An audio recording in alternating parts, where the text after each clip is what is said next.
우리는 기후위기를 방치할 수 없는 것이다.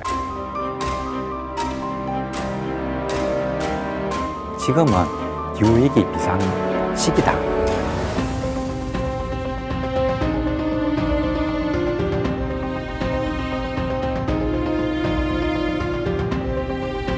(40% 정도의 식물만 살아남고 나머지 58%는 멸종한.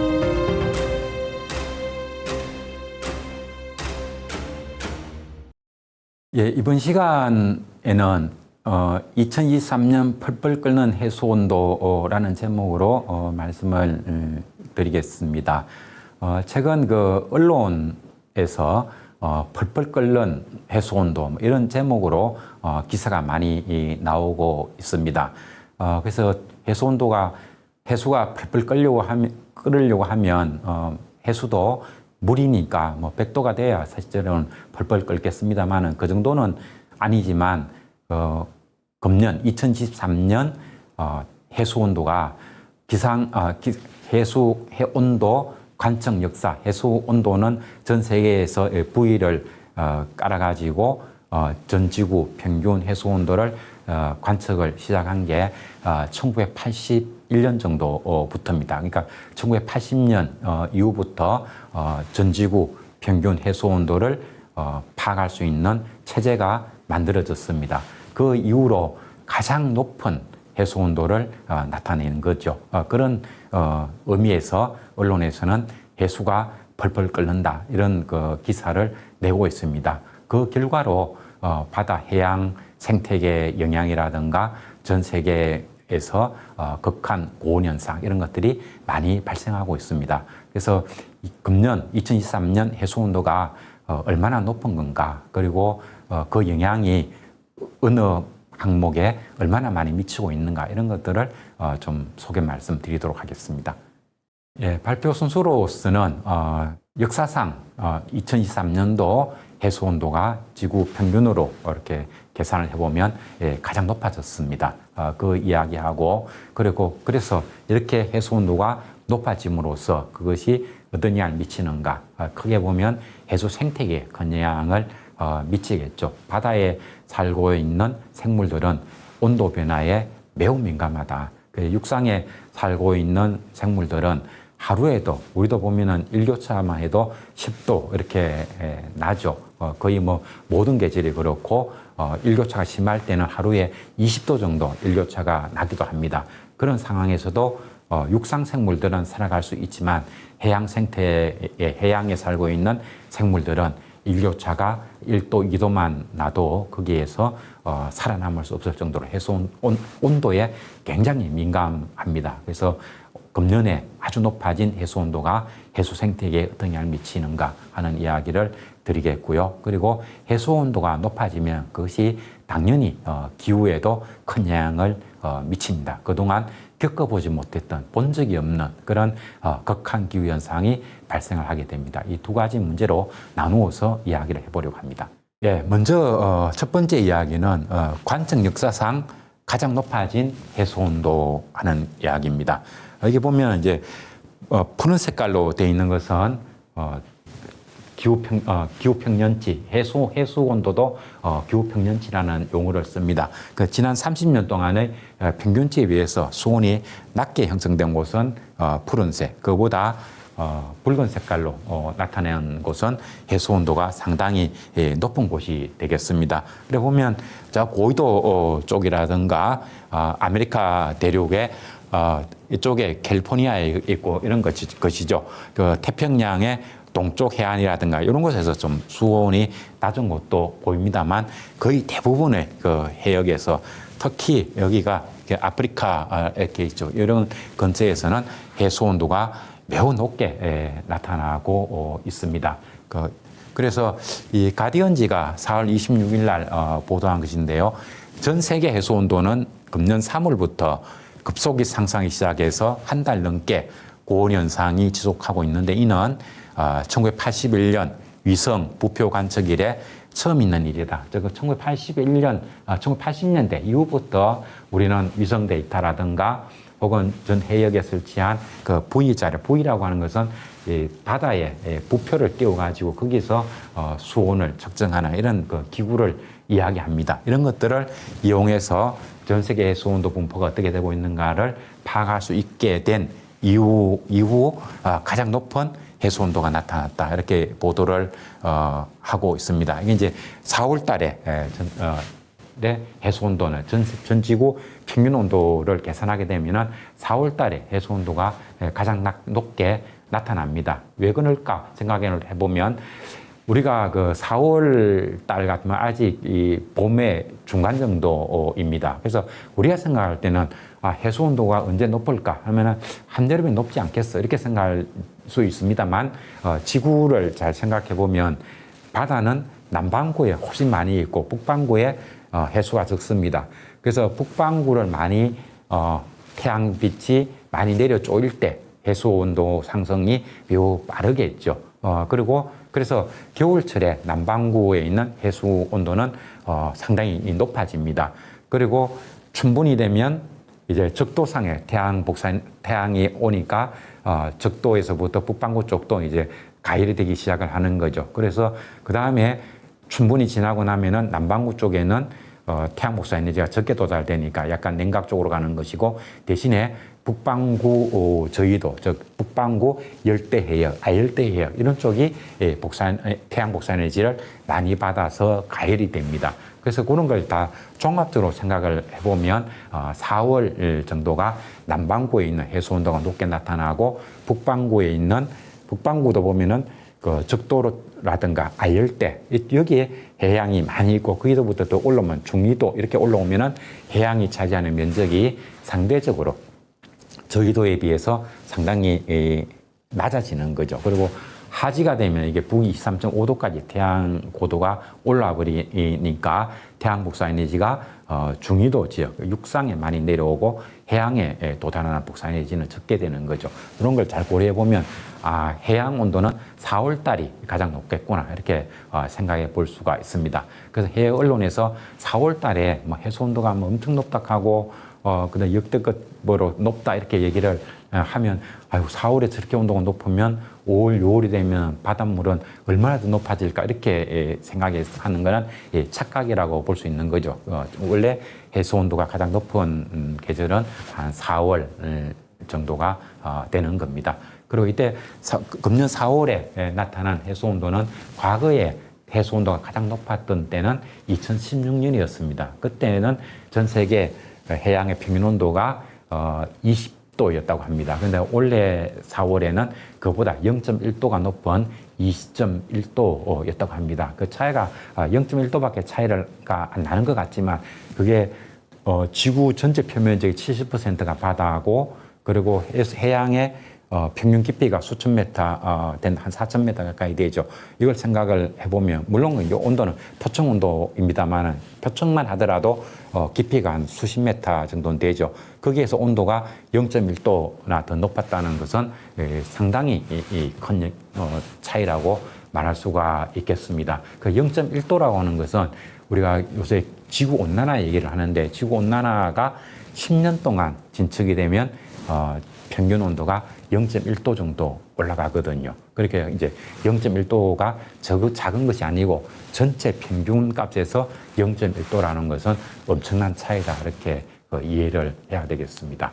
그리고 이렇게 최근에 해수 온도가 이렇게 높게 나타나는 것은 특히 금년에 이렇게 해수 온도가 높게 나타나는 이런 것들은 과학자들도 정확하게 왜 이렇게 해수 온도가 높아야 되는가 하는 것을 정확하게 설명할 수 없다라고 얘기를 하고 있습니다. 그래서 이 정도로 온난화가 진행되고 있다는 건 매우 놀랍다. 그래서 이렇게 갑자기 해수 온도가 높게 나타나는 이 현상 자체는 이게 단기간에 나타났다가 사라지는 현상일 수도 있고 혹은 이제 이렇게 고수로 나타나는 현상들이 조금 시기가 지나면 약간 낮아질 수는 있겠습니다만 이런 고수온 현상이 정체가 되고 여기서부터 점점 더 극심한 방향으로 나아갈 수 있는 그 출발점일 수도 있다. 뭐 이런 얘기를 영국 계양물리학자가 한 것이 해외 언론을 통해서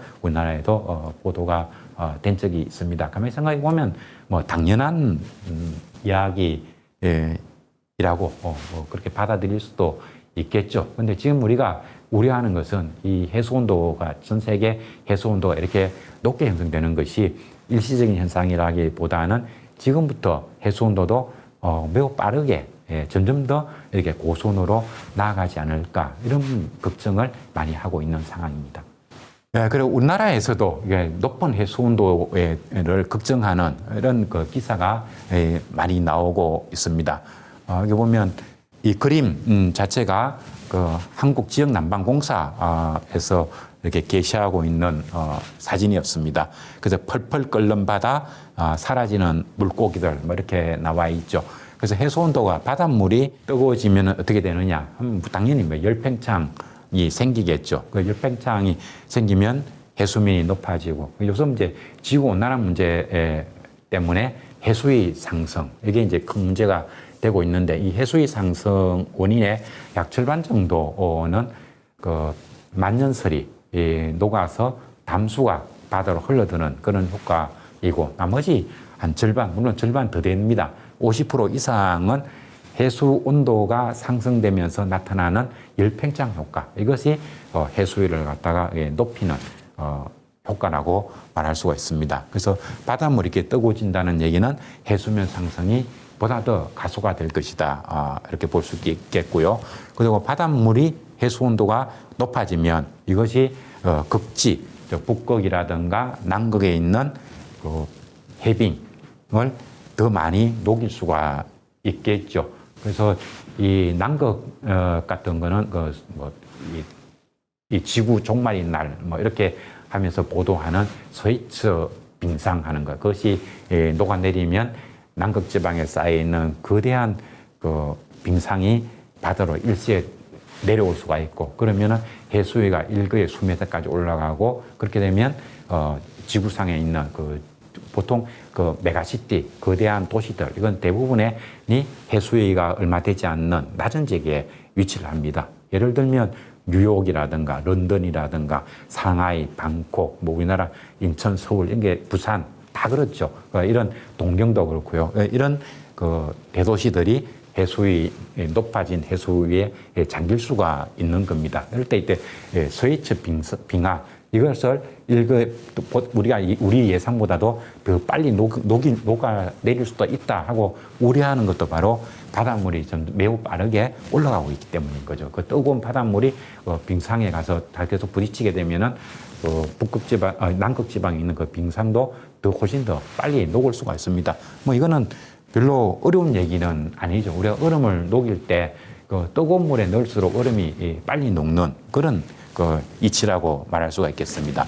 그리고 무엇보다도 해양 생태계에 치명적인 영향을 줍니다. 대표적인 것들로는 그 열대라든가 아열대 지역에 있는 산호초가 되겠죠. 산호초 같은 경우는 특히 그 해수 온도 변화에 매우 취약합니다. 그래서 산호가 죽으면 그 산호를 서식지로 해서 살아가고 있는 해양 생물들은 서식지를 잃게 됩니다.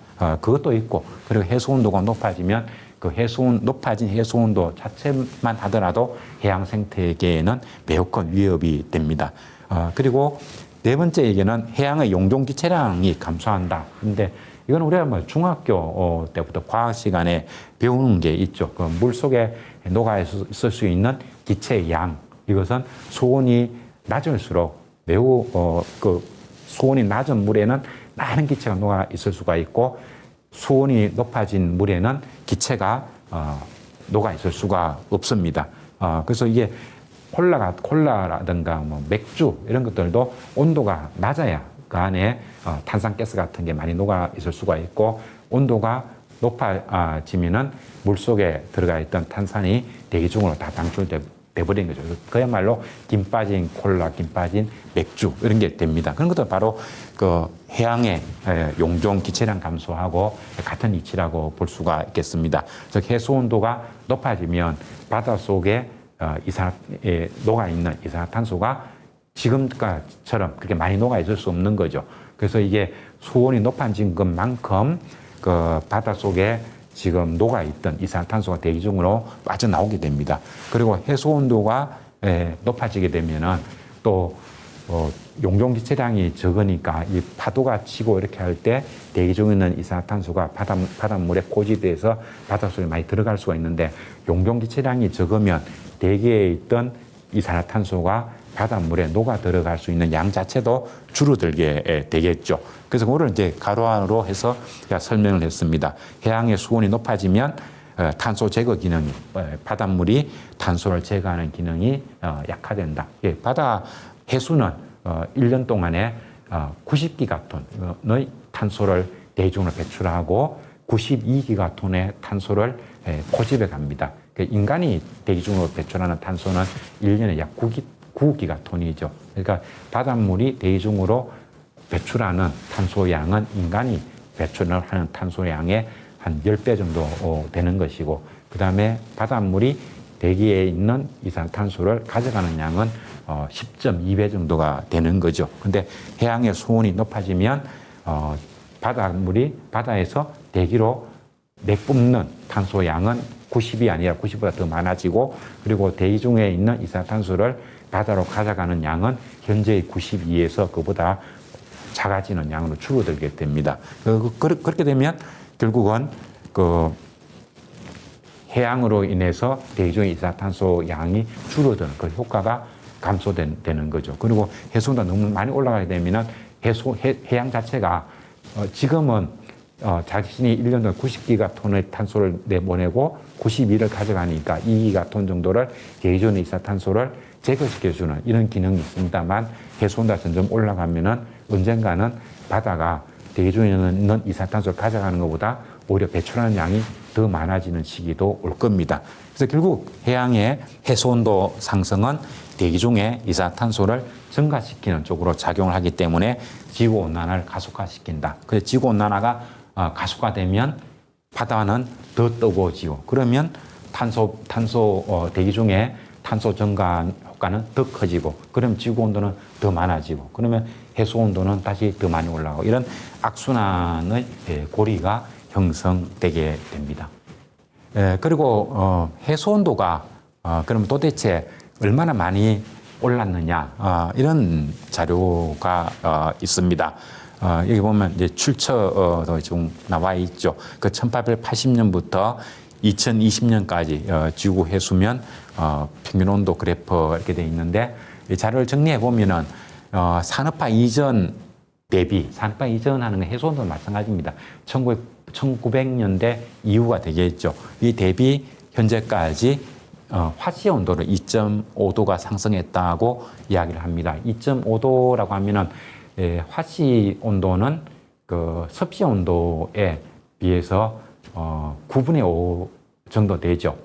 그러니까 요거 한 절반 정도라고 보면 되겠습니다. 그래서 해수 온도는 산업화 이전에 비해서 한 1.2도 정도 올라갔다. 그러면 대기 온도는 얼마나 올라갔느냐 하면 2020년까지 산업화 이전에 비해서 1.15도 올라갔다고 얘기를 합니다. 그래 보면 해수 온도가 올라간 양이나 다음에 대기 온도, 공기 온도가 올라간 양이나 거의 비슷하다는 것을 알 수가 있습니다. 그리고 이 얘기는 보면은 지구 온난화로 인한 열량 증가, 우리가 산업 활동을 통해 가지고 대기 중에 이산화탄소를 많이 배출했고, 그 결과로 태양이 지구로 내려보내는 복사 에너지는 많이 들어오는데, 지구가 우주로 배출하는 적외선은 온실가스가 흡수를 해가지고 다시 땅으로 내려보내는 거죠. 즉 복사 에너지를 지구에 가두는 이런 역할을 하는 것이 온실가스의 역할입니다. 그렇게 산업화 이후로 인간 활동을 통해서 대기 중으로 나간 온실가스가 만들어낸 총 열량이 어디로 갔는가 하는 이야기인데, 91%가 해양으로 들어갔다. 그러니까 해양 온도를 높이는 쪽으로 열량이 소비가 되었다. 열량이 소비가 됐다기보다는 저장돼 있다. 그동안 오랜 기간에 걸쳐서 온실가스가 저장해 놓은 열의 91%는 바닷속으로 들어갔다는 거죠. 그리고 한 5% 정도가 육지, 땅의 온도를 높이는 쪽으로 들어가 있다. 그리고 얼음이 빙하가 녹은 게 3%, 그 다음에 대기 온도를 높이는 데는 1%밖에 안 된다는 겁니다. 이거는 이제 공기는 물에 비해 가지고 열 용량, 즉 1kg의 온도를 1도로 드는 그 열량 자체가 바닷물이 훨씬 많은 거죠. 그래서 그동안에 지구 온난화로 인해서 생긴 열량의 대부분은 바닷속에 들어가 있다는 겁니다. 그렇기 때문에 바닷수온이 그렇게 많이 올라갔습니다. 그리고 이 내용은 우리가 평년 기온, 평년 수온 이런 얘기를 하는데 평년이라고 하는 것은 10년 단위로 끊어서 최근 30년 동안의 평균값, 이것을 평년값이라고 얘기를 합니다. 수온이라면 평년 수온, 기온이라면 평년 기온 이렇게 얘기를 합니다. 그래서 지금 이제 2022년이니까 지금 우리가 사용하는 평년값이라고 하는 것은 1991년부터 2020년까지의 평균값을 신평년값 이렇게 얘기를 하고, 요 바뀌었네요. 이거는 차이죠. 이게 9가 되겠죠. 이게 옛날 것, 이 10년 전이니까 1980, 우리가 2020년 이전에는 평년값이라고 하면은 1981부터 2010년까지 30년 동안의 평균치를 사용했다가 2020년이 탁 넘어가면은 새로운 평년치를 사용합니다. 그것이 1991년부터 2020이 된다는 거죠. 그래서 이게 최근의 평년치하고 과거의 평년치 그 차를 구해보면 0.12도가 나온다는 겁니다. 근데 그만큼 올라갔다는 거죠. 그 평년치를 10년을 갖다가 쫙 딜레이를 시키니까 평년값이 0.12도가 올라갔다는 겁니다. 최근에 보면은 올 여름이 덥겠습니까? 이런 질문을 저도 많이 받는데, 그때 우리나라 올 여름은 다른 유럽이라든가 인도, 동남아 이런 나라들처럼 극단적인 고온 현상은 나타나지 않을 것이다 라고 이제 말씀을 드리고 있습니다. 그렇지만 우리가 주의해서 들어야 되는 것은 금년 여름의 기온은 어떨까요? 하고 저에게 묻는다면 정확하게 얘기를 한다면 평년 수준 정도일 것이다 라고 말씀을 드리고 싶어요. 그런데 이 평년 수준 이렇게 얘기를 하면은 그러면 금년 여름은 별로 안 덥다는 얘기는 이렇게 받아들이면 안 된다는 거죠. 왜냐하면 최근에 평년이라고 하는 것이 1991년부터 2020년까지인데 이 기간 동안에 시원한 여름은 93년하고 2003년하고 두 번밖에 없었습니다. 그 외에 2016년이라든가 2004년이라든가 1994년이라든가 2018년이라든가 하는 이런 역대급 폭염 사건이 이 안에 다 들어있는 겁니다. 그래서 우리가 기상청에서라든가 혹은 기후학자들이 그냥 평년 수준일 거예요 이렇게 얘기를 하면은 올해도 상당히 덥겠구나, 더우기 때문에 고생은 하겠구나 이렇게 받아들여야 됩니다. 그렇지 않고 옛날 한 수십 년 전을 기준으로 해가지고 그걸 기준으로 해가지고 올여름 어떨까 이렇게 얘기를 한다면 그렇게 할 경우는 우리나라 언론에서 좀 뻥튀기를 해서 얘기하듯이 올해 역대급 폭염, 내년도 역대급 폭염 이렇게 무조건 이제 덥다고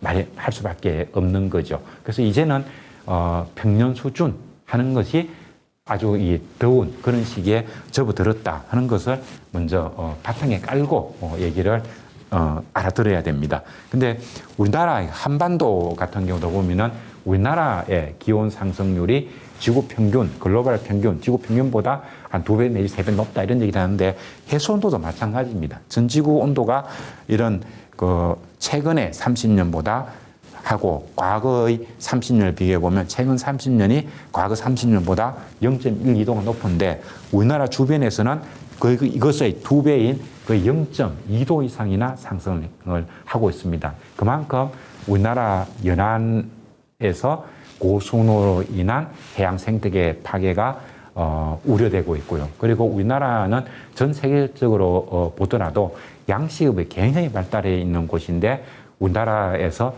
여름철 고수온으로 인한 어패류 피해를 금액으로 환산해도 대단히 많습니다. 그래서 해수 온도가 한 24도만 넘어가도 어패류 피해가 굉장히 많이 나오고 있다고 합니다. 그다음에 해수 온도 상승이 생태계에 미치는 영향을 좀 정리를 좀 해보았습니다. 해수 온도가 올라가면은 온도 민감 해양생물, 제가 산호초가 대표적이라고 했는데요. 이게 이제 가장 먼저 위협을 받는다. 그리고 가장 심각한 위협을 받는 거고요. 그리고 해수 온도가 올라가면 적조 현상이 발생을 하게 되죠. 저런 것들을 유해 조류라고 얘기를 합니다. 이것들이 많이 확산된다. 그리고 심해와 표층 해류 순환 파괴 이 얘기도 운항 언론에서 이걸 보도를 하고 있습니다. 이게 해수 온도가 많이 올라가면 이 바다에 보면 심해로는 표층에 있는 표층 해류가 대기에 있는 산소를 포집해 가지고 심해로 옮겨줘야 되고, 그리고 심해에 있는 영양염분이 심해수가 용성을 하면서 표층에다가 영양염류를 공급을 시켜줘야 됩니다. 즉 표층과 심해수 사이에 순환이 잘 일어나줘야 심해에 살고 있는 어류도 산소 부족 사태 이런 것들을 겪지 않게 되는 것이고, 그리고 심해에 있는 물이 표층을 잘 올라와 줘야 표층에 있는 생물들도 풍부한 영양염류의 덕을 볼 수가 있습니다. 근데 최근 해수온도 상승 이 효과로 인해서 바람이 약해지고 그 풍속 약화 현상으로 해가지고 표층과 심해수 사이의 연직 순환이 과거에 비해서 한 30% 이상 약화되었다 하는 보도가 나오고 있습니다. 이 효과로 인해서 심해로 산소 공급, 혹은 표층의 영양염류 공급 이런 것들이 모두 위험한 상황으로 가고 있다는 지적이 나오고 있습니다. 그리고 잘 알다시피 한류성 어종이 사라집니다. 저 북쪽으로 올라가겠죠. 그리고 어획량 급감 이야기도 많이 나옵니다. 그래서 스코틀랜드 대서양 여기에서 연어하고 바다 송어는 우리나라는 이제 육지에서 양식을 많이 합니다만 스코틀랜드 대서양 이런 데 가면은 바다 송어도 많이 있는 거죠. 이것의 어획량이 역대 최저를 기록하고 있다고 합니다. 그리고 이렇게 되니까 또 담수, 해기성 어류, 급강에 올라오는 연어 같은 거 이런 것들이 많이 줄어듭니다. 그러면 이것을 먹이로 하는 곰이라든가 그죠? 그다음에 맹금류 이런 것들이 먹이가 부족해집니다. 그러면 또 굶주리고 개체수가 줄어들고 뭐 이런 문제가 발생을 하겠죠.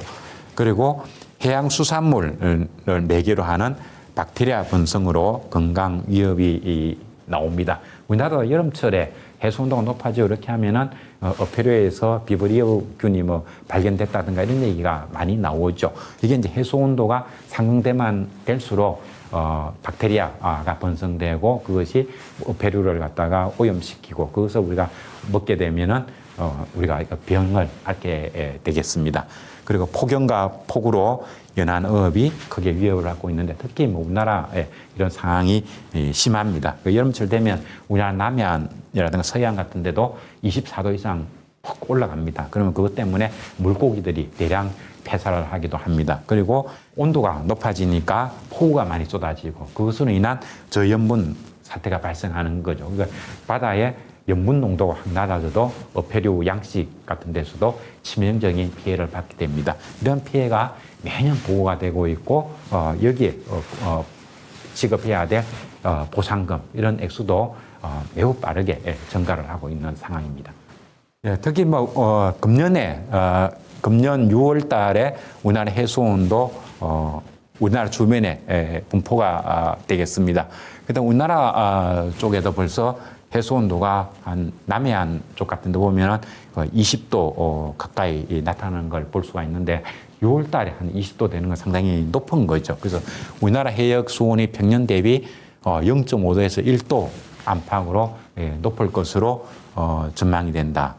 이상 고수온도 발생 전망이 된다 했는데 바다에서 이상 고수온이라고 얘기를 하면은 이 보면은 그 수온 관측 기록에서 우리나라 같은 경우는 이 정점 관측망에서 수상과학원에서 1960년대부터 쭉 관측을 해오고 있습니다. 그때 매년 같은 시기에 수온을 갖다가 1960년대 같으면 한 60년 정도 되죠. 60년 정도 관측 데이터가 있습니다. 그것을 순서를 쭉 세웠을 때 상위 90% 이상, 즉 상위 10% 안에 든다는 얘기죠.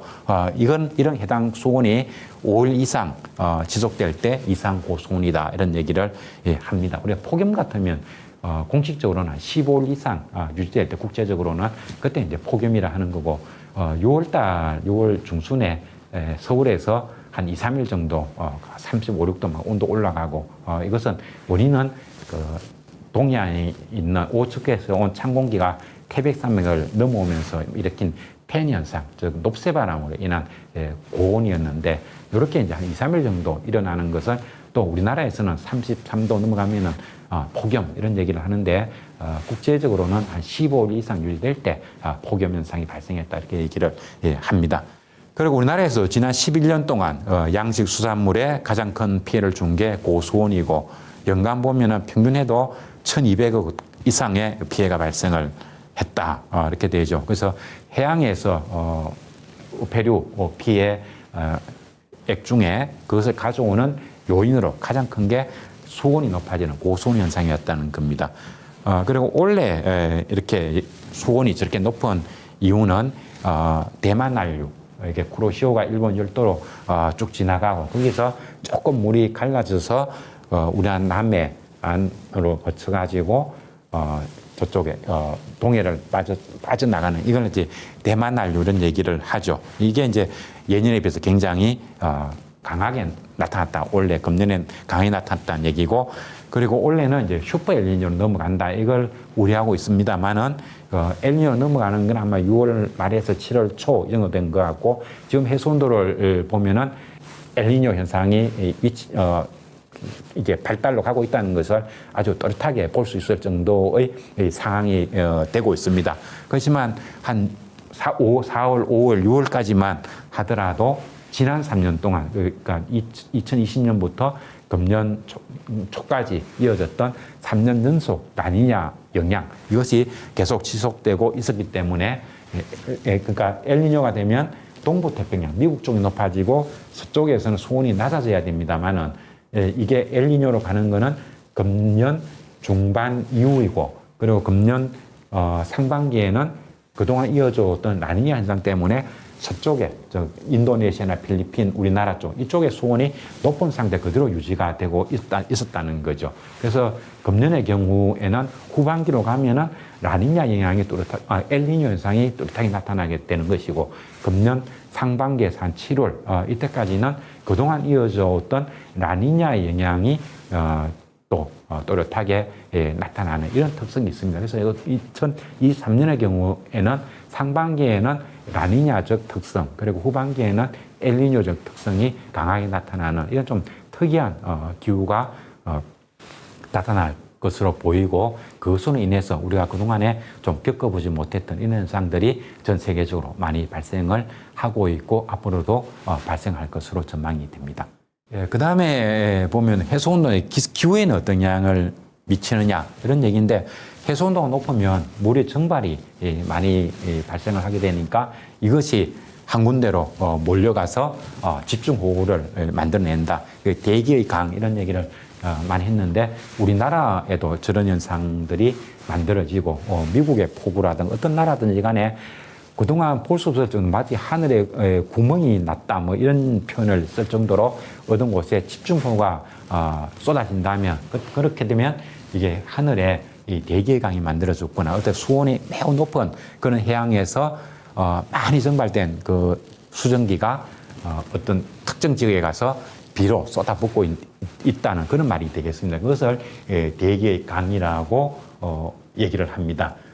이게 보면 2020년에 역대 최장 장마 얘기도 나왔고, 이렇게 비가 많이 와가지고 큰 홍수가 난 적도 있습니다. 이럴 때도 보면 저렇게 대만 앞바다, 필리핀 이쪽에서 증발된 많은 수증기가 우리나라 쪽으로 이동해 와서 우리나라에 큰 비가 내린 적이 있습니다. 이런 현상들이 점점 더 강화돼 간다, 이렇게 말씀드릴 수가 있겠지요. 그래서 이 보면 해수온도가 1도, 지구온도 1도 상승하게 되면 대기 중에 포함될 수 있는 수증기량은 7% 이상 증가를 하게 됩니다.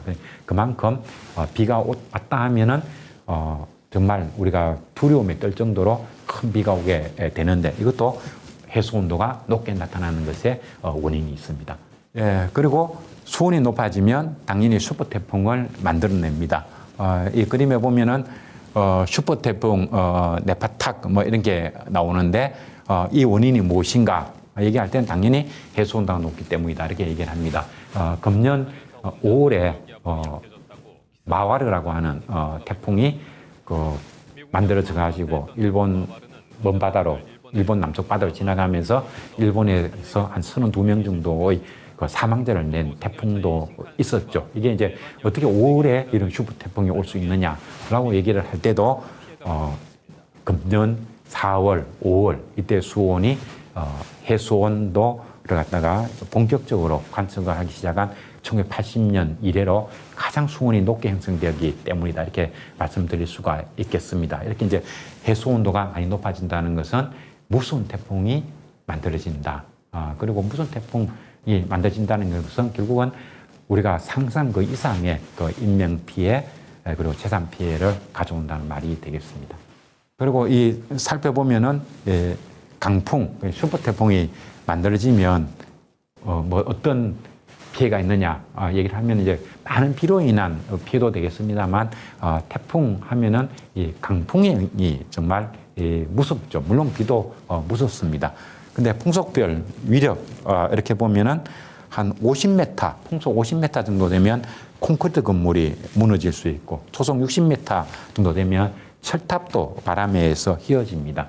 근데 슈퍼 태풍은 67m 이상인 거죠. 그리고 마오르 같은 경우는 괌을 지날 때 보면 초속 80m가 넘었습니다. 초속 80m 정도 되면 어떻게 되느냐 하는 거는 이 자료가 기상청에서 정리해 놓은 건데 60 이상에 대해서는 자료 자체도 제시를 안 하고 있는 정도입니다. 그러니까 거의 뭐 살인적이다. 이 태풍의 정도, 슈퍼 태풍의 태풍이 지나가면서 그 강풍 피해를 받게 되면은 그것의 그 영향이라고 하는 것은 정말 상상 그 이상일 것이라고 우리가 생각해 볼 수가 있겠습니다. 그리고 이 사진 같은 경우는 필리핀을 덮쳤던 하이엔입니다. 이 강풍에 해가지고 뭐 도시가 완전히 뭐 쑥대밭이 되어 있는 걸 볼 수가 있습니다. 예, 이상으로 이번 시간의 강연은 마치도록 하겠습니다. 해수온도가 계속해서 높아지고 있고 이것이 가져올 기후위기 문제, 이 이야기를 하고 있는 저도 앞으로 한 몇 년 지나고 나면 어떤 무서운 또 기후재해가 우리를 덮칠까 생각을 해보면 참 끔찍하다는 그런 생각을 하게 됩니다. 이상으로 이번 시간 강연을 마치도록 하겠습니다.